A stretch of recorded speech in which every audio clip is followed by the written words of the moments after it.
How you doing, guys, and welcome to my channel. As you can see today, I'm having a look at the Kento Studio 1/6 scale body and clothing set, and this one in particular is for the Batman versus Superman Bruce Wayne. Not specifically for the new one. This one here, it's probably for the old one, the 1.0, but we'll get into that in a moment. I'm going to try and use this Ben Affleck head sculpt on it from the Batman 2.0. But just getting into the box, you can see it says Kento Studio on the front. And just have a look at what we're presented with here. You can see we have a sheet of foam there. And this outfit in particular is from the nightmare scene. You can see here, I'll get this out of the bag. He has a very, very delicate bunch of flowers. Anybody who's familiar with the movie knows this is from the scene where he has the nightmare where he goes and visits his mother's grave. So we have the body here and the suit, some hands on it there as well. And then behind that we have it looks like very intricate tiny details. We have a tie pin there and a tie clip. So very, very small pieces that I'm not going to take out of the bag at the moment because I might just lose them. Then we have a couple of spare hands. I'll just get them out of the bag there. We'll have a look at those. Relaxed palms there. And then we have the grey coat that he's wearing in that particular scene. Looks nice, looks good. So let me move all this out of the way and we'll get into the details. So here we have the body for the Kento Studio Ben Affleck head sculpt, I suppose. And anybody with a keen eye is going to realise that neck piece is, or anybody who has the figure is going to realise that this neck piece is just not going to fit on that body. And Kento Studio do not give you a neck piece. So I don't know, like I said earlier, maybe it's for the 1.0 Batman that they designed this body on. I don't have the 1.0, so I'm not sure. But I do have a spare neck piece from a third-party body that I got at somewhere along the line. Not ideal, not as detailed, obviously, as the Hot Toys neck piece, but I'm going to try and make it fit. Now, the next issue we have, if I just pop this head sculpt off, is the way it's connected.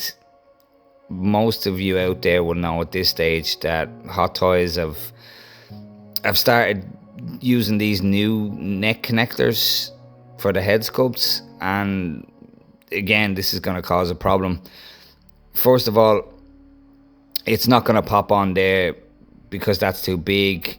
And even if I did do that, if I did pop that on there, because the clip is so deep in there in the head sculpt, I'm not sure you can see that, but it will give him no neck. As you can see there, he'll have no neck if I do that. So what I'm going to try and do, I'm hoping this is going to work out, is I'm going to pop this rubber piece on here, which will help add a little bit of height if I can get it to pop on there.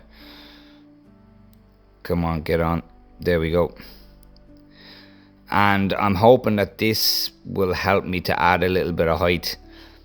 You can see there that this piece doesn't sit on this. There's not much in it now. You know, there's not much of a gap. So what I'm going to try and do is file the sides of that rubber piece down.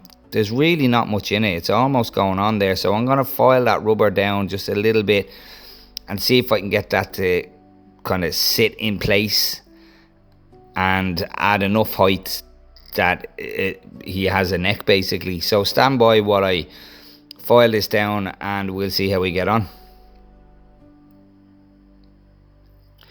So after a few minutes of filing that rubber piece down, if I just get this a bit closer, you can see that I filed it all down and just brought it in a little bit.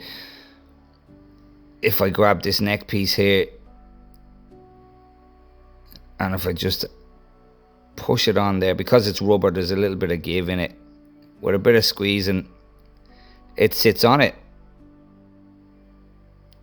I could do with filing that down just a little bit more, but I'd be afraid of over filing it and then it's too loose. That neck has come off there. I'm gonna have to push that on a bit. There we go. So as you can see there we have it all sitting in place.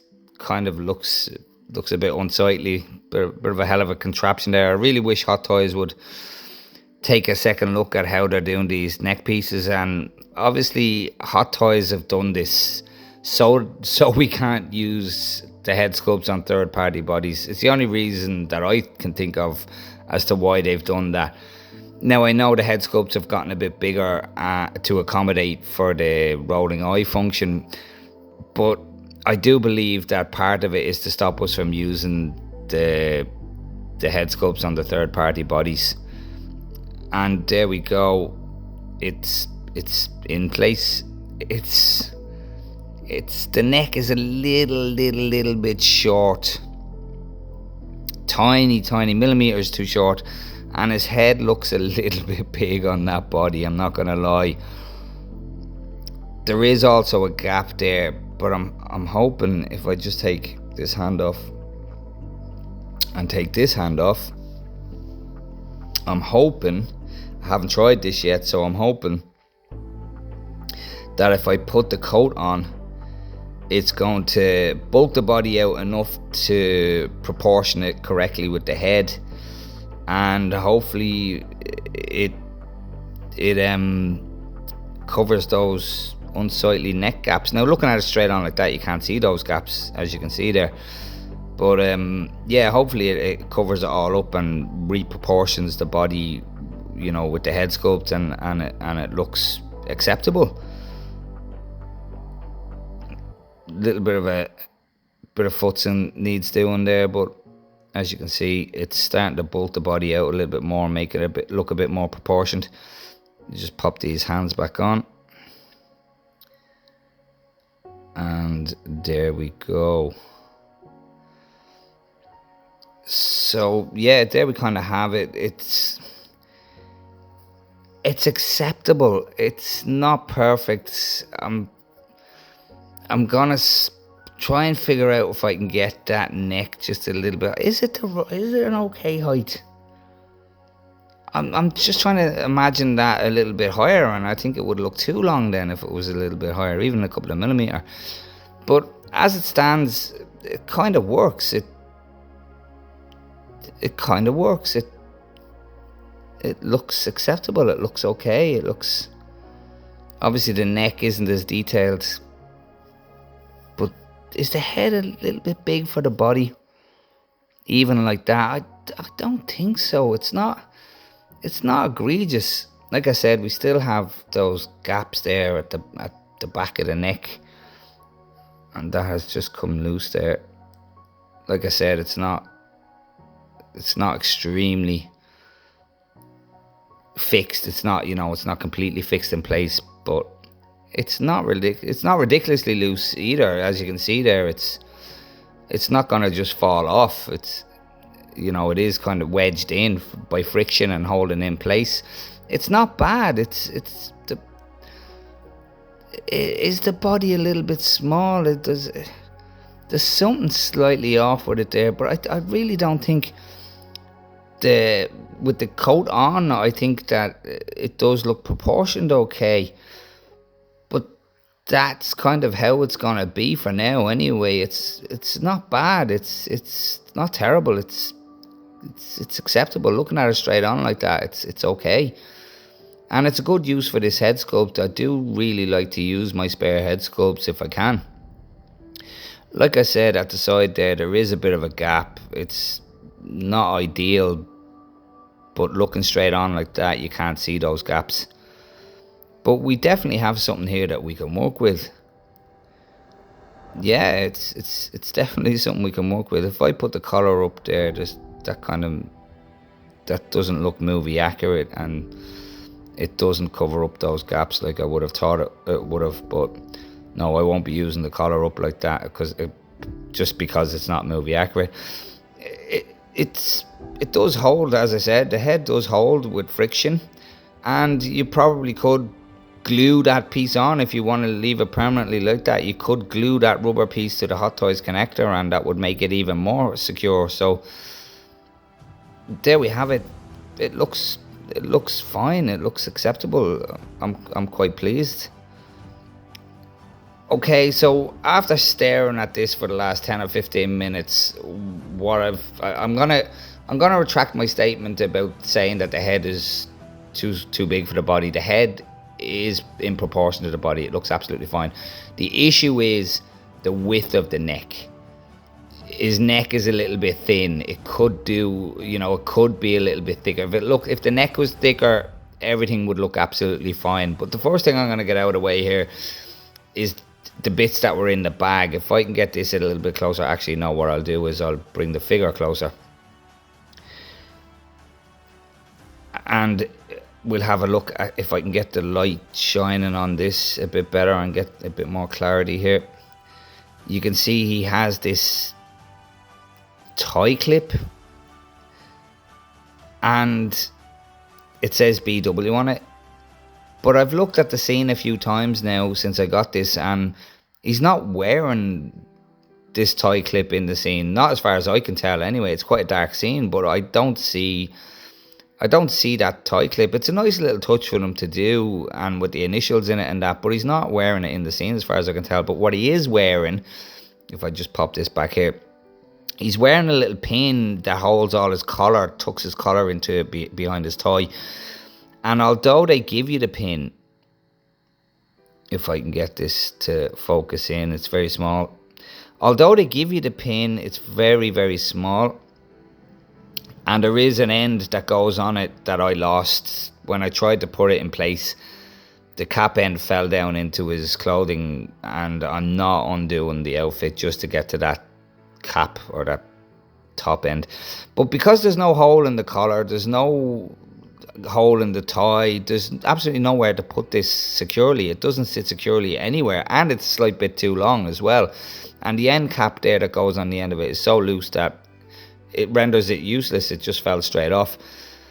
So unfortunately, it's an absolutely pointless accessory for them to put in unless they were gonna, add somewhere to actually put it in place, which they didn't do. So absolutely pointless. It's a shame because it would have made it a bit more movie accurate.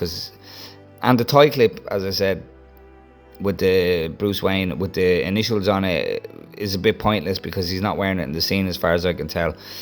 But it does overall look fine to me. It looks, as I said, completely acceptable. Yeah, okay, his neck could be a little bit thicker. I think if the neck was thicker, everything would look far more, accurate and in proportion. But I'll get the flowers out of the way immediately. We have the bunch of flowers, and as far as I can tell from the scene, they're completely movie accurate. They look on point. They're quite delicate. You can see they have the piece of twine around them there. And the flower colours are matching to that scene. It all looks absolutely fine. It's really, really nicely done. Bit delicate. There is a few bits of them that are falling off.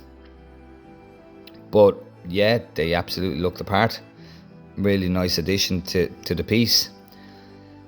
But starting off from bottom to top, I suppose, I'm just adding, guys, as well, like I said, it's secure enough. Friction is holding that head sculpt on. It's not going to just fall off. It's not hyper secure, it's not super secure, but it is secure enough. And like I said, you could glue that piece on if you so choose. But starting from bottom to top, we'll have a look at his footwear, and they're not shiny glossy black, they're a matte black shoe. Really nice molds to them, to be honest. You can see that there is a bit of creasing in them, and you can definitely see the laces. There's a bit of relief on them. Completely spotless, no dirt on them. He is kind of wearing a pair of socks, but you can see that gap there is absolutely huge where the leg peg goes into the shoe. It's just a massive gap there. It looks a bit odd. Yeah, but not a big deal because you wouldn't really be sitting him down. He's going to be standing up, so it's all covered. So it's not the end of the world. But yeah, not a bad old mold. They do the job. And then moving up, we have his jet black suit, plain black suit underneath the coat. And I know I need to do this button up. It came out of box like that, and I'm gonna have to figure out a way of rebuttoning that up. It looks like it's gonna be an absolute nightmare to get that buttoned up again, but I'll do that later on. It is a 3-piece suit. It does have a waistcoat on him, and it bulks him out a little bit. Is there a fat suit under there? There isn't in the legs. There might be around the top of the body. It feels like there's a bit of cushioning there. It could be all the layers of clothes. But I think there might be in the top half of him a fat suit just to bulk him out. But like I said, he does have a waistcoat on him as well. There's no weathering on him. Not necessarily spotless in the scene. Just a plain old black suit. Like I said, he has his tie, his black tie. I would have liked to be able to put the tie pin in and get the collar in to make it a bit more movie accurate. But like I said, it's a little bit inaccurate, but it's not the end of the world. So, it does the job. Not bad tailoring on it. All the stitching is absolutely fine. I've no complaints about the stitching, to be honest. It looks absolutely fine. There's no oversized stitching or anything in it. It looks quite nice. And then we have really the piece that makes the whole outfit, which is the overcoat. As you can see, the belt there is just a little bit rigid. I might have to steam it or just kind of crimp it or, pinch it down. It's made of cotton. It's made of a really soft cotton. It's really nicely done. All the buttons are in the right place. Is it a little bit lighter than it was in the movie? It's kind of hard to tell because that was a dark scene and the colour grading was quite dark. But the sleeves are the right length. All the stitching all along here, the stitching along the belt, all the stitching all up here is absolutely fine. It looks really nice. The buttons are all in the right place. They look good. I have no complaints with the stitching. Same with the back. All the stitching, as you can see there, is all grouped very nicely. The belt loops are done quite well, and it absolutely looks the part. Now it still needs a little bit of futzing to get everything in position. I've only just thrown it on him, but it still looks great. All up the sleeve here, you can see all that stitching looks absolutely fine. There's flawless stitching there, and the same on this side as well. It's just absolutely flawless. And without the jacket on, just the way I have the head sculpt, it just looks better with the coat on. Without the coat on, the head sculpt looks oversized. You have to have the overcoat on to keep everything in proportion. If you take that coat off, the head looks out of proportion. So it is absolutely necessary to have the coat on, for it to look proportioned. This part of the belt here is folded and sits nicely, but this side here just need to crimp it, kind of pinch it down there to get it to stay in place and look like it's sitting naturally. But there you go, it does the job. And if you do so choose, I don't know why you do it, but it will buckle up. You could push that through there. I'm not sure why you do that, but I'm not going to do it. But it does have the hole to buckle it up if you so choose. And I just want to add as well that the body is strong enough. It's tight. There's no loose parts. Ratcheted knee joints, double jointed elbows. I would have liked to see a wire in the coat though. A wire in the coat would have been nice just to maneuver it a bit better and make it look a bit more natural. But there you go, guys. There is the Kento Studio. Let me get those flowers back in his hand there. The Kento Studio nightmare scene suit, I suppose, from the Batman vs Superman movie. And a really nice way of utilising the uncowled Batman head sculpt, the Ben Affleck head sculpt. If you're going to be using the cowled head sculpt on your Batman, which I'm sure most people are. So, yeah, I'm quite pleased with it. I think it looks quite good, with the exception of the neck just needing to be a little bit thicker. But it works well with that new 2.0 head sculpt if you just make those slight modifications. So there you have it, guys. Please do hit that like and subscribe button if you do like this kind of content, and keep your eye out for more. And I'm going to leave you with just a couple of photographs there. And please do take care, and thanks for watching.